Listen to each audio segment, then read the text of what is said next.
दोस्तों अज मैं तुहाडे नाल बहुत अहम मसले ते गल करनी है जिहड़ा साडे सूबे दे नाल साडी कौम दे नाल साडे भविख दे नाल जुड़िया होया वा। और वो मसला है कि पिछले दिनी दरबार साहब विखे अकाल तख्त साहब विखे 6 जून नूं जिहड़े समागम होए हर साल की तरह दे जो हमला होया सी 1984 उस नूं लैके उहदे विच ज्ञानी हरप्रीत सिंह जी जिहड़े अकाल तख्त साहब के जत्थेदार ने उन्होंने मैं तकरीर सुनी आ।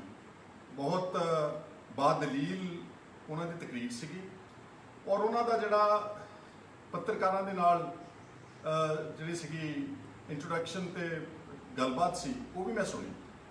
पत्रकार उन्होंने दोबारा पूछ रहे थे कुछ पत्रकार कि खालिस्तान बारे तुहाडा की विचार है, खालिस्तान बारे तुहाडा की विचार है, खालिस्तान बारे की तुहाडा विचार है। तो ज्ञानी हरप्रीत सिंह जत्थेदार साहब ने कहा कि अगर सानू भारत की सरकार खालिस्तान दे देगी तो असीं ले लांगे। इस गल के उत्ते फिर बहुत बवाल उठा, बहुत सारे टैलीविजन स्टूडियोज़ विच डिबेट्स डिस्कशनस होए। और मैं कुछ दिनों तो देख रहा सीगा कि जिहड़े पंजाब के आगू ने वो जो खालिस्तान का जिक्र होता बहुत डरते हैं, बहुत घबराते हैं और बड़ा बेतुकियां दलीलां ते बड़े आप होदरे बयान देंदे ने घबराहट में आण के। क्योंकि जो तुसी मन तो सच्ची गल नहीं कह रहे, बनौटी गल कहते हो तो तुसी किते ना किते धोखा खाओगे। मैं खालिस्तान का हमायती नहीं गा, मैं कोई खालिस्तान की सपोर्ट नहीं करता, पर जिहड़ा ज्ञानी हरप्रीत सिंह जत्थेदार साहब ने दलील दी, एक वितकरे की दास्तान बनाई उन्होंने पूरी कि इस तरह जिहड़े सिख सीगे पंजाबी सब तो वड्डा खमियाजा उन्होंने जिहड़ा पाकिस्तान ते भारत का बंटवारा होया उहदे विच सब तो ज़्यादा नुकसान सिखां ने ते पंजाबियों ने उठाया।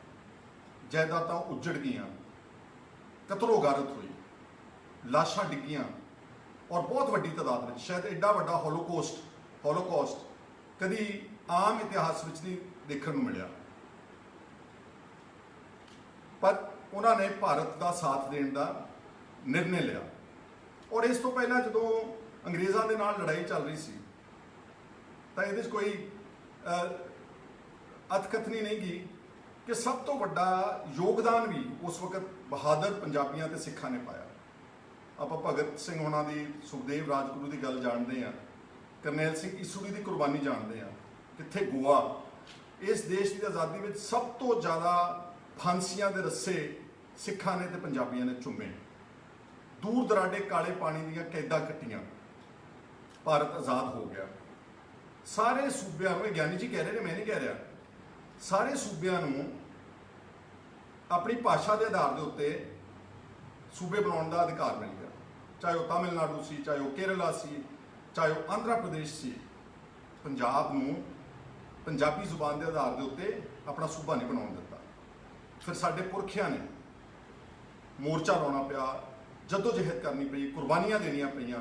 बहुत मुश्किल के नाल 1966 के विच अज जिहड़ा पंजाब जिस शक्ल में है सानूं पंजाब मिलिया, पर मिलिया लंगड़ा लूला।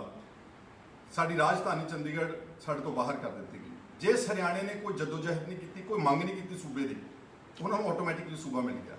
जिस हिमाचल प्रदेश ने कभी स्टेट की मंग नहीं की, उन्होंने शिमले की राजधानी भी मिल गई तो उन्होंने सूबा भी मिल गया। साडी पंजाबी बोलते इलाके बाहर रह गए। और इत्थे बस ने छेती उस वक्त की भारत की सरकार ने यूनीलैटरली पानियां का अवार्ड कर दिता। साडे दरियाई पानी जिहड़े इंटरनैशनल राइपेरियन लॉज नूं छिक्के ते टंग के वो सारे पानी चक के बहुत वड्डी तादाद मिलियन एकड़ फुटां दे विच MAF दे विच राजस्थान नूं देते, हरियाणे नूं देते, दिल्ली नूं देते। ये कोई छोटा वितकरा नहीं सीगा।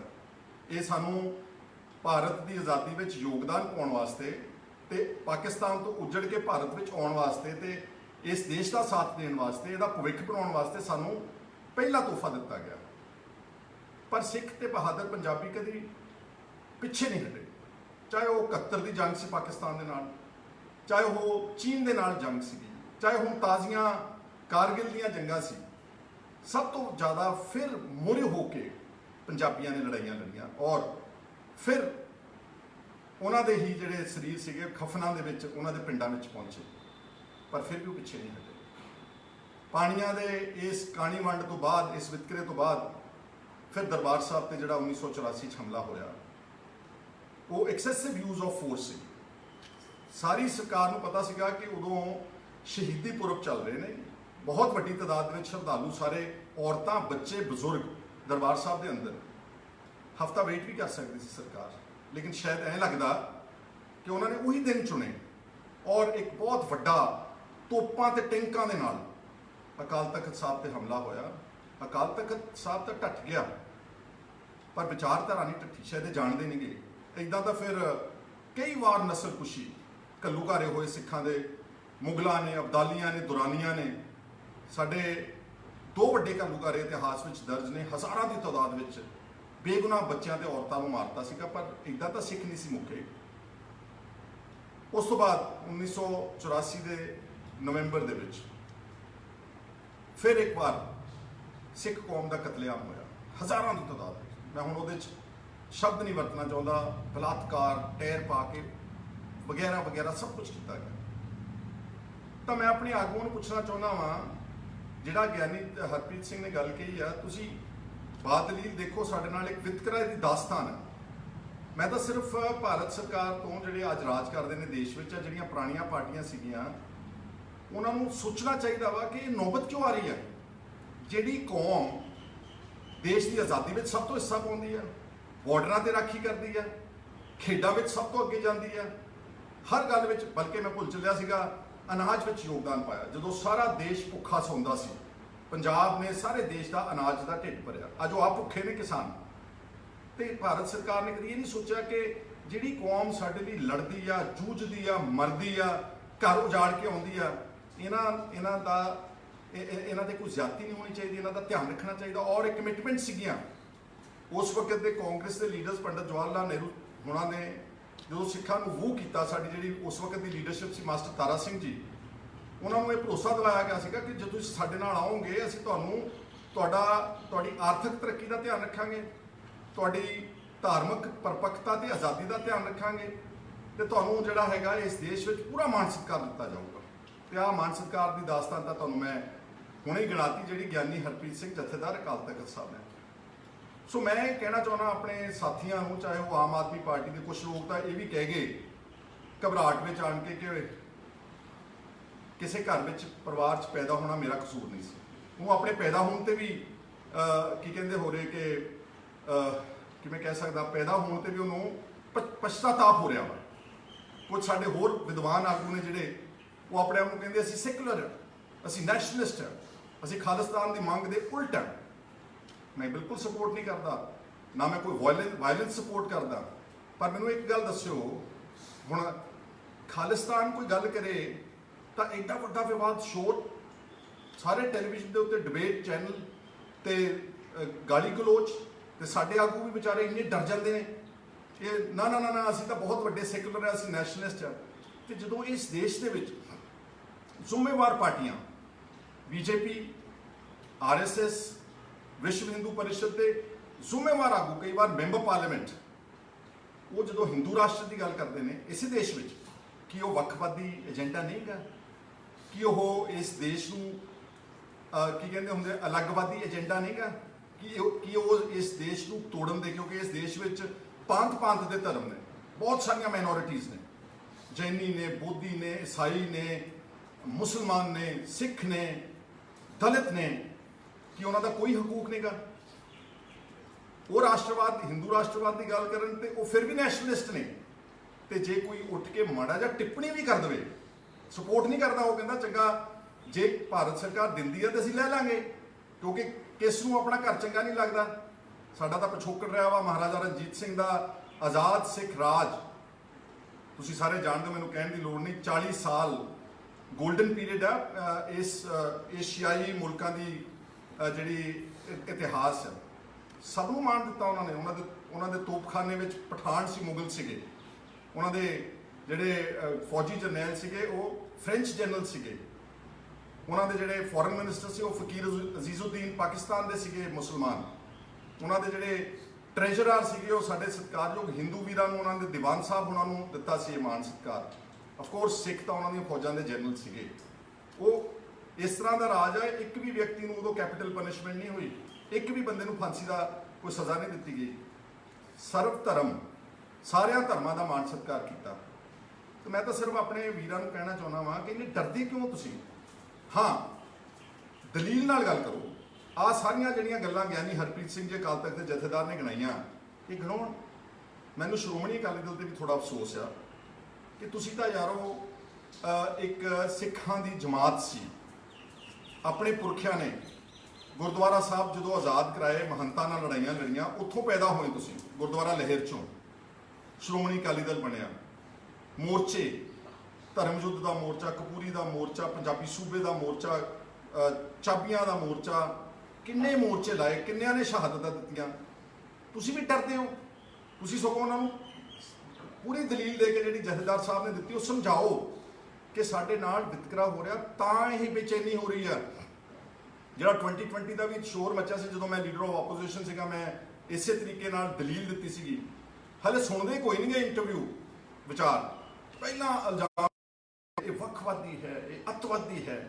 ਤੇ ਜਿਹੜਾ ਅੱਤਵਾਦ, ਸਟੇਟ ਸਪਾਂਸਰਡ ਟੈਰਰਿਜ਼ਮ ਸਾਡੇ ਦੇ ਉੱਤੇ ਕਹਿਰ ਮਚਾਇਆ ਗਿਆ, ਜਿਹੜਾ ਹਜ਼ਾਰਾਂ ਦੀ ਤਾਦਾਦ ਵਿੱਚ ਬੇਗੁਨਾਹ ਔਰਤਾਂ, ਬੱਚਿਆਂ, ਬਜ਼ੁਰਗਾਂ ਨੂੰ 1984 ਦੇ ਵਿੱਚ ਨਾ ਸਿਰਫ ਦਿੱਲੀ ਬਲਕਿ ਸਾਰੇ ਦੇਸ਼ ਦੇ ਵਿੱਚ ਕਤਲੋਗਾਰਤ ਕੀਤਾ ਗਿਆ, ਉਹ ਸਟੇਟ ਸਪਾਂਸਰਡ ਟੈਰਰਿਜ਼ਮ ਨਹੀਂ ਸੀਗਾ। ਮੈਂ ਵਾਇਲੈਂਸ ਦੇ ਹੱਕ 'ਚ ਨਹੀਂਗਾ, ਮੈਂ ਖਿਲਾਫ ਹਾਂ। ਪਰ ਜਦੋਂ ਇੰਡੀਵਿਜੂਅਲ ਵਾਇਲੈਂਸ ਕਰਦੇ ਨੇ ਨਾ, ਉਹਨਾਂ ਵਾਸਤੇ ਆਪਣੇ ਕੋਲ ਮਸ਼ੀਨ ਆ, ਆਪਣੇ ਕੋਲ ਸੰਵਿਧਾਨ ਆ, ਆਪਣੇ ਕੋਲ ਕੋਰਟ ਨੇ, ਆਪਣੇ ਕੋਲ ਕਚਹਿਰੀਆਂ, ਆਪਣੇ ਕੋਲ ਪੁਲਿਸ ਆ। ਸਜ਼ਾ ਦਿਓ ਉਹਨਾਂ ਨੂੰ। ਤੇ ਜੇ ਉਹੀ ਕੰਮ ਸਟੇਟ ਜਿਹੜੀ ਕਿ ਆਰਗੇਨਾਈਜ਼ਡ ਇੱਕ ਪਾਵਰ ਆ, ਜੇ ਉਹੀ ਲੋਕਾਂ ਨੂੰ, ਬੇਦੋਸ਼ਾਂ ਨੂੰ ਮਾਰਨ ਤੇ ਉਤਰ ਆਵੇ, ਉਸ ਨੂੰ ਅੱਤਵਾਦ ਨਹੀਂ ਕਹਿੰਦੇ ਤਾਂ ਕੀ ਹੋਰ ਕਹਿੰਦੇ ਨੇ? ਸੁਮੇਧ ਸਿੰਘ ਸੈਣੀ, KPS ਗਿੱਲ, JF ਰਿਬੇਰੋ, ਜਿਹੜੇ ਲੋਕਾਂ ਨੇ ਝੂਠੇ ਪੁਲਿਸ ਮੁਕਾਬਲਿਆਂ ਵਿੱਚ ਚੱਕ ਕੇ ਆਪਣੇ ਸਿੱਖ ਨੌਜਵਾਨ ਬੱਚਿਆਂ ਨੂੰ ਮਾਰਿਆ, ਉਹਨਾਂ ਨੂੰ ਅੱਤਵਾਦੀ ਨਹੀਂ ਕਹੋਗੇ ਤਾਂ ਹੋਰ ਕੀ ਕਹੋਗੇ ਦੱਸੋ? ਔਰ 36 ਸਾਲਾਂ 'ਚ ਅੱਜ ਤੱਕ ਕੋਈ ਇਨਸਾਫ ਨਹੀਂ ਹੋਇਆ। ਕਿ ਕੋਈ ਹੈ ਕਿਸੇ ਕੋਲ ਜਵਾਬ?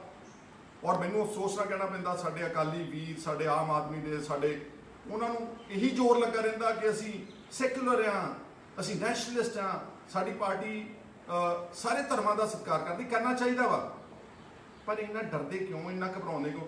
ਹਲੇ ਵੀ ਸਾਨੂੰ ਸਰਟੀਫਿਕੇਟ ਦੇਣਾ ਪਊਗਾ ਭਾਰਤ ਵਿੱਚ ਰਹਿਣ ਵਾਸਤੇ ਕਿ ਅਸੀਂ ਦੇਸ਼ ਭਗਤ ਹਾਂ। ਇੰਨਾ ਕੁਝ ਕਰਨ ਤੋਂ ਬਾਅਦ, ਇੰਨੀਆਂ ਕੁਰਬਾਨੀਆਂ, ਇੰਨੇ ਫਾਂਸੀਆਂ, ਭਗਤ ਸਿੰਘ ਵਰਗੇ ਬਹਾਦਰ ਯੋਧੇ ਅਨੇਕਾਂ ਨੇ, ਹਲੇ ਮੈਂ ਗਿਣਾ ਨਹੀਂ ਸਕਦਾ ਕਿਉਂਕਿ ਸਮਾਂ ਇਜਾਜ਼ਤ ਨਹੀਂ ਦਿੰਦਾ। ਸਾਰਾ ਇਸ ਦੇਸ਼ ਦਾ ਅਨਾਜ ਦਾ ਭੰਡਾਰ ਭਰ ਦਿੱਤਾ, ਬਾਰਡਰਾਂ ਦੇ ਉੱਤੇ ਰਾਖੀ ਕਰ ਦਿੱਤੀ, ਸਪੋਰਟਸ ਨੰਬਰ 1 ਦੇ ਉੱਤੇ ਲੈ ਗਏ ਮਿਲਖਾ ਸਿੰਘ ਜੀ ਵਰਗੇ, ਔਰ ਹੋਰ ਬਹੁਤ ਸਾਰੇ ਹਾਕੀ ਦੇ ਸਾਡੇ ਖਿਡਾਰੀ।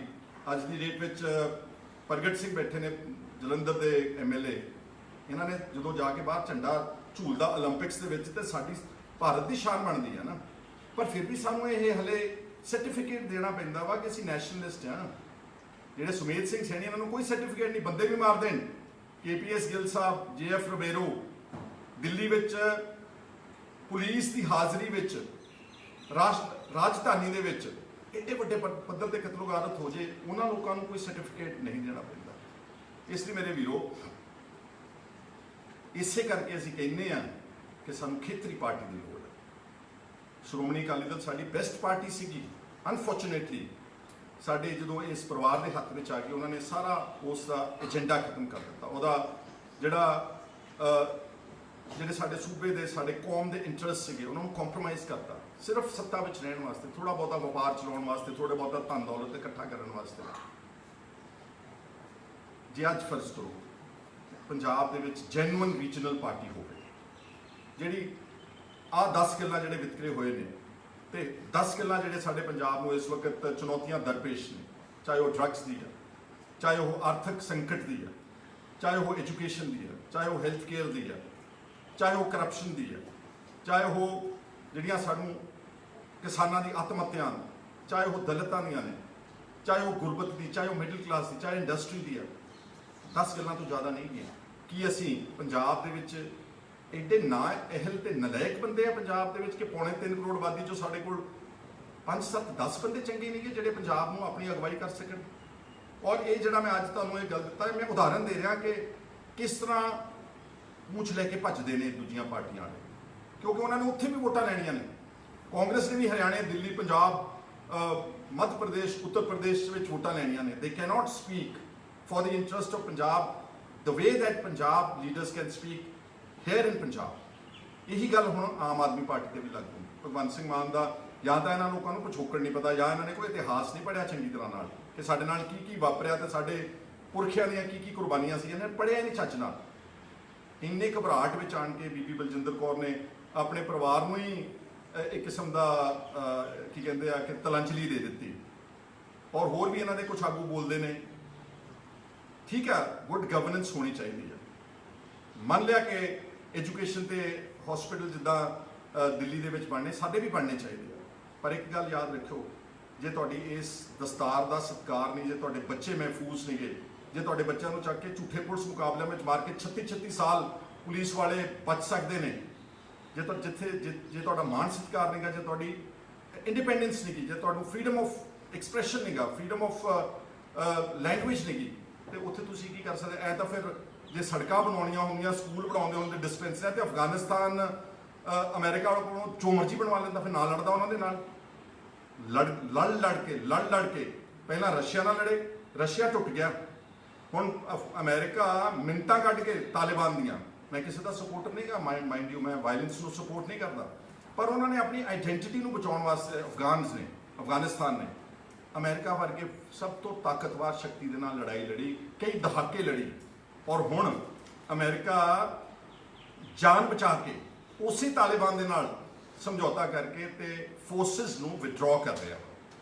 ਕਿਉਂ ਕਰ ਰਿਹਾ ਅਫਗਾਨਿਸਤਾਨ? ਉਹਨਾਂ ਨੂੰ ਵੀ ਸਕੂਲ ਚੰਗੇ ਲੱਗਦੇ ਨੇ, ਉਹਨਾਂ ਨੂੰ ਵੀ ਹਸਪਤਾਲ ਤੇ ਡਿਸਪੈਂਸਰੀਆਂ ਤੇ ਮਾੜੇ ਮੋਟੇ ਮੁਹੱਲਾ ਕਲੀਨਿਕ ਚੰਗੇ ਲੱਗਦੇ ਨੇ, ਪਰ ਜਿੱਥੇ ਉਹਨਾਂ ਦੀਆਂ ਔਰਤਾਂ ਦਾ ਬਲਾਤਕਾਰ ਕਰਨ ਬਾਹਰ ਦੇ ਦੇਸ਼ਾਂ ਦੇ ਆਣ ਕੇ ਫੌਜੀ, do you think they will ever agree to so called fake development? ਔਰ ਵੈਸੇ ਵੀ ਦੱਸਣਾ ਮੈਨੂੰ, 70 ਸਾਲਾਂ ਦੇ ਵਿੱਚ, ਚਲੋ ਪੰਜਾਬ ਨੂੰ ਤਾਂ ਛੱਡ ਦਿਓ, ਤੁਸੀਂ ਕਹਿੰਦੇ ਕਿ ਪੰਜਾਬ ਮਾੜੀ ਲੀਡਰਸ਼ਿਪ ਦੇ ਹੱਥ ਵਿੱਚ ਸੀਗਾ, ਮੈਨੂੰ ਦੱਸ ਦਿਓ ਬਾਕੀ ਦੇਸ਼ ਵਿੱਚ ਕਿੰਨੀ ਕੁ ਪੁਖਤਾ ਡਿਵੈਲਪਮੈਂਟ ਹੋਈ ਆ।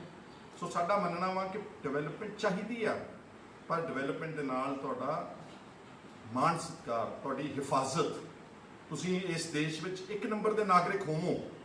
ਹਾਲੇ ਤੱਕ ਸਾਨੂੰ ਜਿਹੜਾ ਸੁਨੇਹਾ ਦਿੱਤਾ ਗਿਆ ਨਾ, ਉਹ ਸਾਨੂੰ ਸੈਕੰਡ ਰੇਟ ਸਿਟੀਜ਼ਨ ਦਾ ਦਿੱਤਾ ਗਿਆ। ਸੈਕੰਡ ਰੇਟ ਸਿਟੀਜ਼ਨ ਕਹਿੰਦੇ ਨੇ ਲੋਕੀ, ਡਰਦੇ ਨੇ, ਬਾਦਲ ਸਾਹਿਬ ਵੀ ਡਰਨਗੇ, ਕੈਪਟਨ ਸਾਹਿਬ ਵੀ ਡਰਨਗੇ।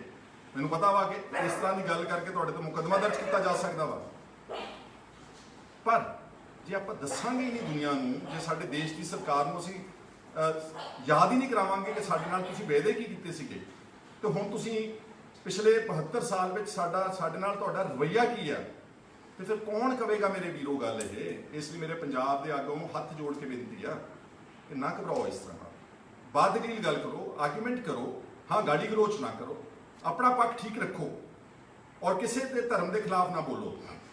ਸਾਨੂੰ ਤਾਂ ਵੈਸੇ ਹੀ ਨਹੀਂ ਸਿਖਾਇਆ ਗਿਆ। ਸਰਬੱਤ ਦਾ ਭਲਾ ਗੁਰੂ ਸਾਹਿਬ ਸਾਨੂੰ ਕੁੱਟ ਕੇ ਭਰ ਕੇ ਗਏ ਨੇ, ਤਾਈਓ ਤਾਂ ਸਿੱਖ ਜਿਹੜੇ ਨੇ ਉਹ ਸੀਰੀਆ 'ਚ ਵੀ ਫਿਰੀ ਜਾਂਦੇ ਨੇ। ਜਿੱਥੇ ਦੁਨੀਆ ਦੇ ਵਿੱਚ ਕਿਤੇ ਮਾਇਨਮਾਰ ਦੇ ਵਿੱਚ ਹੁਣੇ ਰੋਹਿੰਗਾਸ ਦਾ, ਮਾਈਨੋਰਿਟੀਜ਼ ਦਾ ਬਲਾਤਕਾਰ ਹੋਏ ਔਰਤਾਂ ਦੇ, ਉੱਥੇ ਪਹੁੰਚੇ ਹੋਏ ਸੀਗੇ ਸਿੱਖ ਮਦਦ ਕਰਨ ਵਾਸਤੇ। ਕੇਰਲਾ ਵਿੱਚ ਫਲੱਡਸ ਆਉਣ, ਵੈਸਟ ਬੰਗਾਲ ਵਿੱਚ ਸਾਈਕਲੋਨ ਆਵੇ, ਮਾਈਗ੍ਰੇਂਟ ਲੇਬਰ ਤੁਰ ਕੇ ਜਾਂਦੀ ਹੋਵੇ, ਬਿਹਾਰ ਵਿੱਚ ਜਿੱਥੇ ਸਰਕਾਰਾਂ ਫੇਲ ਹੋਈਆਂ, ਉੱਥੇ ਉਸ ਗੁਰੂ ਸਾਹਿਬ ਦੀ ਦਿੱਤੀ ਹੋਈ ਵਿਚਾਰਧਾਰਾ ਦੇ ਅਨੁਸਾਰ ਸਿੱਖਾਂ ਨੇ, ਪੰਜਾਬੀਆਂ ਨੇ ਸਾਰੇ ਧਰਮਾਂ ਦਾ ਸਤਿਕਾਰ ਕੀਤਾ। ਅਸੀਂ ਕਿਸੇ ਦੇ ਖਿਲਾਫ ਨਹੀਂ ਗਏ ਬਿਲਕੁਲ। ਮੈਂ ਤੁਹਾਨੂੰ ਇੱਕ ਹੋਰ ਛੋਟੀ ਜਿਹੀ ਗੱਲ ਕਰਕੇ ਖਤਮ ਕਰਨ ਲੱਗਿਆ। ਜਦੋਂ ਅਨੰਦਪੁਰ ਸਾਹਿਬ ਦਾ ਰੈਜ਼ੋਲੂਸ਼ਨ ਹੋਇਆ ਨਾ, ਮੇਰੇ ਪਿਤਾ ਜੀ ਵੀ ਅਕਾਲੀ ਦਲ ਵਿੱਚ ਸੀ ਉਸ ਵੇਲੇ, ਜਦੋਂ ਅਨੰਦਪੁਰ ਸਾਹਿਬ ਦਾ ਰੈਜ਼ੋਲੂਸ਼ਨ ਹੋਇਆ, ਇਸੇ ਤਰ੍ਹਾਂ ਹੀ ਜਿੱਦਾਂ ਹੁਣ ਡਰਾਉਂਦੇ ਨੇ ਨਾ ਗਿਆਨੀ ਹਰਪ੍ਰੀਤ ਸਿੰਘ ਜਥੇਦਾਰ ਦੇ ਬਿਆਨ ਤੇ ਡਿਬੇਟਸ ਹੋ ਗਏ, ਅੱਤਵਾਦੀ, ਵੱਖਵਾਦੀ, ਅਲੱਗਵਾਦੀ, ਇੱਦਾਂ ਹੀ ਅਨੰਦਪੁਰ ਸਾਹਿਬ ਦੇ ਮਤੇ ਨੂੰ ਬਗੈਰ ਕਿਸੇ ਨੇ ਪੜ੍ਹਨ ਤੋਂ, ਇਹ ਤਾਂ ਐਂਟੀ ਨੈਸ਼ਨਲ ਰੈਜ਼ੋਲੂਸ਼ਨ ਹੈ, ਇਹ ਤਾਂ ਦੇਸ਼ ਨੂੰ ਤੋੜਨ ਵਾਲਾ ਰੈਜ਼ੋਲੂਸ਼ਨ ਹੈ। ਤੇ ਮੇਰੇ ਵੀਰੋ, ਅਨੰਦਪੁਰ ਸਾਹਿਬ ਦਾ ਮਤਾ ਤਾਂ ਗੂਗਲ ਤੇ ਅਵੇਲੇਬਲ ਹੈ, ਪੜ੍ਹ। ਉਹਦੇ ਵਿੱਚ ਕੀ ਹੈਗਾ? ਉਹਦੇ 'ਚ ਸਿਰਫ ਵੱਧ ਅਧਿਕਾਰਾਂ ਦੀ ਗੱਲ ਕੀਤੀ ਗਈ, ਸਟੇਟਸ ਦੀ, ਉਹਦੇ 'ਚ ਫੈਡਰਲ ਢਾਂਚੇ ਦੀ ਗੱਲ ਕੀਤੀ ਗਈ ਸੀ, ਤਾਂ ਕਿ ਹਰ ਸੂਬਾ ਪ੍ਰਫੁੱਲਤ ਹੋ ਸਕੇ। ਅੱਜ ਦੀ ਡੇਟ ਵਿੱਚ ਸਾਨੂੰ ਵੱਧ ਅਧਿਕਾਰ ਤਾਂ ਕੀ ਦੇਣੇ ਸੀਗੇ? ਹੌਲੀ ਹੌਲੀ ਸਾਡੇ ਅਧਿਕਾਰ ਕੱਟਦੇ ਅੱਜ ਸਾਡੇ ਕੋਲ ਸਭ ਕੁਝ ਚਲੇ ਗਿਆ ਸੈਂਟਰ ਦੇ ਕੋਲ। ਆ ਜਿਹੜਾ ਹੁਣ ਕੈਪਟਨ ਸਾਹਿਬ ਤੇ ਬਾਦਲ ਸਾਹਿਬ ਦੀ ਕੁੱਕੜ ਲੜਾਈ ਹੁੰਦੀ ਨਾ GST ਨੂੰ ਲੈ ਕੇ, ਇਹ GST ਸਾਡਾ ਅਖੀਰਲਾ ਵਿੱਤੀ ਅਧਿਕਾਰ ਸੀਗਾ, ਜਿਹੜਾ ਕੇਂਦਰ ਦੀ ਸਰਕਾਰ ਨੇ GST ਬਣਾ ਕੇ ਸਾਡੇ ਕੋਲ ਵਿੱਤੀ ਅਧਿਕਾਰ ਵੀ ਖੋਲੇ। ਅਸਲ ਵਿੱਚ ਸਟੇਟਸ ਜਿਹੜੀਆਂ ਨੇ ਉਹ ਹੁਣ ਗਲੋਰੀਫਾਈਡ ਮਿਊਨਿਸਪੈਲਿਟੀਜ਼ ਨੇ, ਜਿੱਦਾਂ ਮਿਊਨਿਸਪਲ ਕਮੇਟੀਆਂ ਹੁੰਦੀਆਂ ਜਿਹਨਾਂ ਕੋਲ ਕੋਈ ਅਧਿਕਾਰ ਨਹੀਂਗਾ। ਤਾਈਓ ਸਾਡੇ ਤੇ ਕਰਜ਼ਾ ਚੱਲ ਰਿਹਾ, ਕਿਉਂਕਿ ਸਾਨੂੰ ਅਸੀਂ ਟੈਕਸ ਹੀ ਨਹੀਂ ਇਕੱਠਾ ਕਰ ਸਕਦੇ। ਅਸੀਂ ਆਪਣੇ ਰਿਸੋਰਸਿਸ ਨਹੀਂ ਇਕੱਠੇ ਕਰ ਸਕਦੇ। ਔਰ ਸਾਡੀਆਂ ਨੀਤੀਆਂ ਬਣੀਆਂ ਬਣਾਈਆਂ ਦਿੱਲੀੋਂ ਆਉਂਦੀਆਂ। ਸਰਬ ਸਿੱਖਿਆ ਅਭਿਆਨ ਦਿੱਲੀੋਂ, ਰੂਰਲ ਹੈਲਥ ਮਿਸ਼ਨ ਦਿੱਲੀੋਂ, ਪ੍ਰਧਾਨ ਮੰਤਰੀ ਗ੍ਰਾਮ ਸੜਕ ਯੋਜਨਾ ਦਿੱਲੀੋਂ, ਲੇਬਰ ਦੀ ਮਨਰੇਗਾ ਸਕੀਮ ਦਿੱਲੀੋਂ। ਕਦੀ ਹੋ ਸਕਦਾ ਵਾ ਕਿ ਜਿਹੜੀ ਚੀਜ਼ ਕੇਰਲਾ, ਤਾਮਿਲਨਾਡੂ ਤੇ ਆਂਧਰਾ 'ਚ ਲਾਗੂ ਹੁੰਦੀ ਆ ਉਹੀ ਗੱਲ ਪੰਜਾਬ 'ਚ ਲਾਗੂ ਹੋ ਜਾਵੇਗੀ? ਪੈਸੇ ਵੇਸਟ ਹੋ ਰਹੇ ਨੇ, ਬਰਬਾਦ ਹੋ ਰਹੇ ਨੇ। ਸੋ ਅਨੰਦਪੁਰ ਸਾਹਿਬ ਦੇ ਮਤੇ ਵਿੱਚ ਕੁਝ ਵੀ ਐਂਟੀ ਨੈਸ਼ਨਲ ਨਹੀਂ ਸੀਗਾ, ਪਰ ਇੱਦਾਂ ਹੀ ਡਰਾ ਕੇ ਟੀਵੀਜ਼ ਨੇ, media unfortunately am sorry to say, ਬਗੈਰ ਸਮਝੇ ਦੇਖੇ ਇੰਨਾ ਡਰਾਇਆ ਕਿ ਸਾਡੇ ਅਕਾਲੀ ਦਲ ਦੇ ਆਗੂ ਅਨੰਦਪੁਰ ਦੇ ਮਤੇ ਨੂੰ ਹੀ ਛੱਡ ਗਏ। ਉਸ ਮਤੇ ਵਿੱਚ ਅੱਜ ਵੀ ਅੱਛੀ ਤਰ੍ਹਾਂ ਦੇਖ ਲਓ, ਉਹਨਾਂ ਨੇ ਕਿਹਾ ਸੀਗਾ ਸ਼ਾਇਦ 4 ਡਿਪਾਰਟਮੈਂਟਸ ਗਵਰਨਮੈਂਟ ਆਫ ਇੰਡੀਆ ਰੱਖੇ, ਡਿਫੈਂਸ, ਕਮਿਊਨੀਕੇਸ਼ਨ, ਫਾਈਨੈਂਸ ਐਂਡ ਇੱਕ ਹੋਰ ਸੀਗਾ ਕੋਈ ਸ਼ਾਇਦ ਐਕਸਟਰਨਲ ਅਫੇਅਰਸ। ਬਾਕੀ ਸਾਰੇ ਮਹਿਕਮੇ ਸਟੇਟਾਂ ਨੂੰ, ਅਮਰੀਕਾ ਦੇ ਵਿੱਚ ਸਾਰੀਆਂ ਸਟੇਟਾਂ ਨੂੰ ਅਧਿਕਾਰ ਹੈ, ਸਟੇਟਾਂ ਨੂੰ ਨਹੀਂ, ਕਾਉਂਟੀਜ਼ ਨੂੰ, ਜ਼ਿਲ੍ਹਿਆਂ ਨੂੰ ਆਪਣਾ ਅਧਿਕਾਰ ਹੈ, ਆਪਣਾ ਮੇਅਰ ਚੁਣ ਲੈਂਦੇ ਨੇ, ਆਪਣੀ ਪੁਲਿਸ ਲਾ ਲੈਂਦੇ ਨੇ। ਦੇਖ ਲਓ ਕਿੱਥੇ ਪਹੁੰਚਿਆ ਹੋਇਆ ਦੇਸ਼। ਇਸ ਲਈ ਮੇਰੇ ਸਾਰੇ ਵੀਰਾਂ ਨੂੰ ਅੱਜ ਦੇ ਇਸ ਬਹੁਤ ਸੰਜੀਦਾ ਸਬਜੈਕਟ ਤੇ ਮੇਰੀ ਬੇਨਤੀ ਹੈ, ਇੱਕ ਤਾਂ ਪੰਜਾਬ ਦੇ ਆਗੂਆਂ ਨੂੰ ਕਿ ਇੱਦਾਂ ਡਰ ਕੇ, ਘਬਰਾ ਕੇ ਭੱਜੋ ਨਾ, ਦਲੀਲ ਪੇਸ਼ ਕਰੋ, ਆਪਣੇ ਹਕੂਕ ਮੰਗੋ, ਜੋ ਸਾਡੇ ਨਾਲ ਵਿਤਕਰਾ ਹੋਇਆ ਉਸ ਦਾ ਇਨਸਾਫ ਮੰਗੋ। ਤੇ ਦੂਸਰਾ ਹੈਗਾ ਕਿ ਕੇਂਦਰ ਸਰਕਾਰ ਨੂੰ ਸਮਝਣਾ ਚਾਹੀਦਾ ਵਾ, ਮੈਂ ਕਿਸੇ ਪਾਰਟੀ ਵਿਸ਼ੇਸ਼ ਨੂੰ ਨਹੀਂ ਕਹਿ ਰਿਹਾ, ਸਾਰੀਆਂ ਹੀ ਪਾਰਟੀਆਂ ਦੇ ਲੋਕਾਂ ਨੂੰ ਮੇਰੀ ਅਪੀਲ ਹੈ ਹੱਥ ਜੋੜ ਕੇ ਕਿ ਦੇਖੋ ਤਾਂ ਸਹੀ ਤੁਸੀਂ ਕੀ ਕੁਝ ਕੀਤਾ ਸਾਡੇ ਨਾਲ। ਇਹਦੇ ਬਾਵਜੂਦ ਵੀ ਸਿੱਖ ਜਿਹੜੇ ਨੇ, ਉਹ ਪੰਜਾਬੀ ਨੇ, ਉਹ ਇਸ ਦੇਸ਼ ਦੀ ਤਰੱਕੀ ਵਿੱਚ ਸਭ ਤੋਂ ਅੱਗੇ ਹਿੱਸਾ ਪਾ ਰਹੇ। ਇਹ ਸਮਾਂ ਮੰਗਦਾ ਕਿ 36 ਸਾਲ ਪਹਿਲਾਂ ਹੋਇਆ ਬੇਇਨਸਾਫੀ, ਉਸ ਨੂੰ ਸੈਟ ਰਾਈਟ ਕਰ ਦਿਓ। ਕੁਛ ਵੀ ਨਹੀਂਗਾ ਕੰਮ, ਕੁਛ ਵੀ ਨਹੀਂਗਾ। ਗਵਰਨਮੈਂਟਾਂ ਚਾਹੁਣ ਇਹ ਹਫ਼ਤਿਆਂ ਮਹੀਨਿਆਂ ਦਾ ਕੰਮ ਹੈ ਸਜ਼ਾ ਦੇਣੀ। ਇਸ ਲਈ ਇੱਕ ਤਾਂ ਉਹ ਠੀਕ ਕਰੋ ਤੇ ਇੱਕ ਸਟੇਟਾਂ ਨੂੰ ਉਹਨਾਂ ਦੇ ਅਧਿਕਾਰ ਵਾਪਸ ਦਿਓ। ਤੁਸੀਂ ਜੰਮੂ ਕਸ਼ਮੀਰ ਜਿਹੜਾ ਬਿੱਲ ਪਾਸ ਕੀਤਾ ਉਹਦਾ ਫਾਇਦਾ ਨਹੀਂ ਹੋਇਆ ਤੁਹਾਨੂੰ ਕੋਈ। ਤੁਸੀਂ ਦੱਸੋ ਕਿੰਨਿਆਂ ਨੇ ਜਾ ਕੇ ਜੰਮੂ ਕਸ਼ਮੀਰ ਦੇ ਵਿੱਚ, ਬਾਹਰਲਿਆਂ ਨੇ ਜਾ ਕੇ ਉੱਥੇ ਪ੍ਰਾਪਰਟੀਆਂ ਤੇ ਜ਼ਮੀਨਾਂ ਲੈ ਰਹੀਆਂ ਨੇ? ਲਈਆਂ ਕਿਸੇ ਨੇ? ਤੁਹਾਡਾ ਮਕਸਦ ਤਾਂ ਇਹ ਸੀਗਾ ਕਿ 370 ਧਾਰਾ ਤੋੜ ਕੇ, ਜੰਮੂ ਕਸ਼ਮੀਰ ਦੇ 2 ਟੋਟੇ ਕਰਕੇ, ਜੰਮੂ ਕਸ਼ਮੀਰ ਨੂੰ ਯੂਨੀਅਨ ਟੈਰੀਟਰੀ ਬਣਾ ਕੇ ਅਸੀਂ ਉੱਥੇ ਡੈਮੋਗ੍ਰਾਫਿਕ ਚੇਂਜ ਲਿਆਵਾਂਗੇ। ਅਸੀਂ ਬਾਹਰੋਂ ਭਾਰਤ ਵਿੱਚੋਂ ਬੰਦੇ ਭੇਜ ਕੇ ਉੱਥੇ ਵੈਲੀ ਦੇ ਵਿੱਚ ਉਹਨਾਂ ਦੀ ਆਬਾਦੀ ਦਾ ਸੰਤੁਲਨ ਖਤਮ ਕਰ ਦਿਆਂਗੇ। ਕੋਈ ਗਿਆ ਉੱਥੇ? ਕੋਈ ਜਾਵੇਗਾ ਉੱਥੇ? ਇਸ ਤਰ੍ਹਾਂ ਦੇ ਭੈਭੀਤ ਮਾਹੌਲ ਵਿੱਚ ਉਹਨਾਂ ਨਾਲ ਇੱਕ ਮਜ਼ਾਕ ਹੋਇਆ, ਉਹਨਾਂ ਦੇ ਜ਼ਖਮਾਂ ਤੇ ਜਿੱਦਾਂ ਜੈਨੂਅਨਲੀ ਕਿਸੇ ਨੂੰ ਕਹਿੰਦੇ ਕਿ ਲੂਣ ਛਿੜਕਣ ਦੇ ਬਰਾਬਰ ਉਹ ਸਾਰੀ ਗੱਲ ਕੀਤੀ ਗਈ ਆ। ਉਸ ਨੂੰ ਵੀ ਸੁਧਾਰ ਕਰਨਾ ਚਾਹੀਦਾ। ਉਹ ਵੀ ਮਾਈਨੋਰਿਟੀਜ਼ ਨੇ, ਉਹ ਵੀ ਇਸ ਦੇਸ਼ ਵਿੱਚ ਘੱਟ ਗਿਣਤੀ ਨੇ। ਜੇ ਆਪਾਂ ਘੱਟ ਗਿਣਤੀਆਂ ਨੂੰ ਇਸ ਤਰੀਕੇ ਨਾਲ ਟੈਰਰਾਈਜ਼ ਕਰਾਂਗੇ, ਸਟੇਟ ਟੈਰਰਿਜ਼ਮ ਦੇ ਥਰੂ, ਆ ਜਿਹੜਾ ਸਿਟੀਜ਼ਨ ਅਮੈਂਡਮੈਂਟ ਬਿੱਲ ਆਇਆ CAA, ਇਕੱਲੇ ਇੱਕ ਮੁਸਲਮਾਨਾਂ ਨੂੰ ਟਾਰਗੇਟ ਕਰਕੇ ਕਹਿਤਾ ਕਿ ਤੁਹਾਨੂੰ ਅਸੀਂ ਨਾਗਰਿਕਤਾ ਨਹੀਂ ਦੇਵਾਂਗੇ। ਕਿਉਂ ਨਹੀਂ ਦਿਓਗੇ? ਕੀ ਕਰ ਦਿੱਤਾ ਉਹਨਾਂ ਨੇ? ਜਿਹੜੇ ਬੈਠੇ ਨੇ ਸਾਰੇ ਦੇਸ਼ ਵਿੱਚ, ਕੀ ਮਾੜਾ ਕੀਤਾ ਉਹਨਾਂ ਨੇ?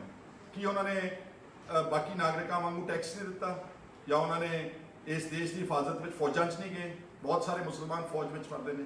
ਸੋ ਮੈਂ ਜ਼ਾਤ ਪਾਤ ਧਰਮ ਦੇ ਵਿੱਚ ਫਿਰ ਨਹੀਂ ਜਾਣਾ ਚਾਹੁੰਦਾ। ਅਸੀਂ ਸਭ ਦਾ ਸਤਿਕਾਰ ਕਰਦੇ ਹਾਂ, ਪਰ ਜਿਹੜਾ ਗਿਆਨੀ ਹਰਪ੍ਰੀਤ ਸਿੰਘ ਜਥੇਦਾਰ ਅਕਾਲ ਤਖਤ ਸਾਹਿਬ, ਵੈਸੇ normally I do not support ਜਥੇਦਾਰ ਜਿਹੜੇ ਬਾਦਲ ਸਾਹਿਬ ਦੇ SGPC ਦੇ ਅਪਾਇੰਟਡ ਨੇ, ਪਰ ਉਹਨੇ ਗੱਲਬਾਤ ਦਲੀਲ ਕੀਤੀ ਹੈ। ਮੈਂ ਉਹਨਾਂ ਦੀ ਇਸ ਦਲੀਲ ਦੀ ਤਾਈਦ ਕਰਦਾ ਵਾਂ ਔਰ ਫਿਰ ਰੀਇਟਰੇਟ ਕਰਦਾ ਵਾਂ ਕਿ ਸਾਨੂੰ ਇਨਸਾਫ ਮਿਲਣਾ ਚਾਹੀਦਾ ਵਾ। ਤਾਈਓ ਇਹ ਮੰਗਾਂ ਉੱਠਦੀਆਂ ਨੇ। ਇਹ ਮੰਗਾਂ ਉੱਠਣ ਦੀ ਲੋੜ ਹੀ ਨਾ ਪਵੇ। ਭਾਰਤ ਸਰਕਾਰ ਇਸ ਤਰ੍ਹਾਂ ਨਾਲ ਡੀਲ ਕਰੇ ਕਿ ਇਹ ਮੰਗਾਂ ਨੂੰ ਉੱਠਣ ਵਾਸਤੇ ਨੌਬਤ ਹੀ ਨਾ ਆਵੇ। ਮੈਨੂੰ ਉਮੀਦ ਹੈ ਕਿ ਜਿਹੜੇ ਪੰਜਾਬ ਦੇ ਆਗੂ ਨੇ, ਉਹ, ਮੈਂ ਕੋਈ ਜ਼ਿਆਦਾ ਸਿਆਣਾ ਨਹੀਂ ਗਾ, ਪਰ ਇੰਨਾ ਘਬਰਾਹਟ ਵਿੱਚ ਆਣ ਕੇ ਆਪਣੇ ਹੀ ਟੱਬਰਾਂ ਤੇ ਉਂਗਲੀਆਂ ਚੱਕ ਲੈਣੀਆਂ ਜਾਂ ਆਪਣੇ ਹੀ ਲੋਕਾਂ ਨੂੰ ਅੱਤਵਾਦੀ ਤੇ ਵੱਖਵਾਦੀ ਤੇ ਪਤਾ ਨਹੀਂ ਕੀ ਕੁਛ ਇਲਜ਼ਾਮ ਲਾ ਦੇਣਾ ਸ਼ੁਭਤਾ ਨਹੀਂ। ਉਮੀਦ ਕਰਦਾ ਜਿਹੜੇ ਸਮਝਦਾਰ ਲੋਕ ਨੇ, ਚਾਹੇ ਉਹ ਮੇਰੇ ਹਿੰਦੂ ਭਰਾ ਨੇ, ਚਾਹੇ ਉਹ ਮੁਸਲਮਾਨ ਨੇ, ਚਾਹੇ ਸਿੱਖ, ਜੈਨੀ, ਬੋਧੀ, ਜਿਹੜੇ ਸਮਝਦਾਰ ਨੇ, ਉਹ ਇਸ ਗੱਲ ਨੂੰ ਇੱਕ ਪੋਜ਼ਿਟਿਵ ਪਰਸਪੈਕਟਿਵ 'ਚ ਲੈਣਗੇ, ਨੈਗੇਟਿਵ 'ਚ ਨਹੀਂ ਲੈਣਗੇ। ਤੇ ਜਿਹੜੇ ਨਾ ਸਮਝ ਨੇ, ਜਿਨ੍ਹਾਂ ਨੇ ਸਹੁੰ ਖਾਧੀ ਆ ਕਿ ਅਸੀਂ ਗਾਲ ਕੱਢਣੀ ਆ, ਆਪਣੀ ਧੀ ਭੈਣ ਨੂੰ ਆਪ ਹੀ ਗਾਲ ਕੱਢਣੀ, ਆਪ ਹੀ ਉਹਨਾਂ ਦੇ ਸਾਹਮਣੇ ਜਦੋਂ ਲਿਖਾਂਗੇ ਤੁਹਾਡੀਆਂ ਧੀਆਂ ਭੈਣਾਂ ਪੜ੍ਹਦੀਆਂ, ਉਹਨਾਂ ਨੂੰ ਖੁੱਲ੍ਹੀ ਆਜ਼ਾਦੀ ਕਿ ਤੁਸੀਂ ਜੋ ਕੁਝ ਮਰਜ਼ੀ ਲਿਖ ਸਕਦੇ ਹੋ। ਔਰ ਫਿਰ ਮੈਂ ਰੀਇਟਰੇਟ ਕਰਦਾ ਕਿ ਪੰਜਾਬ ਨੂੰ ਇੱਕ ਖੇਤਰੀ ਪਾਰਟੀ ਦੀ ਲੋੜ ਹੈ ਜਿਹੜੇ ਤੁਹਾਡੇ ਹਕੂਕ ਨੂੰ ਸਹੀ ਮਾਇਨਿਆਂ ਵਿੱਚ ਡਿਫੈਂਡ ਕਰ ਸਕੇ। ਬਹੁਤ ਬਹੁਤ ਸ਼ੁਕਰੀਆ, ਸਾਰਿਆਂ ਦਾ ਧੰਨਵਾਦ। Thank you.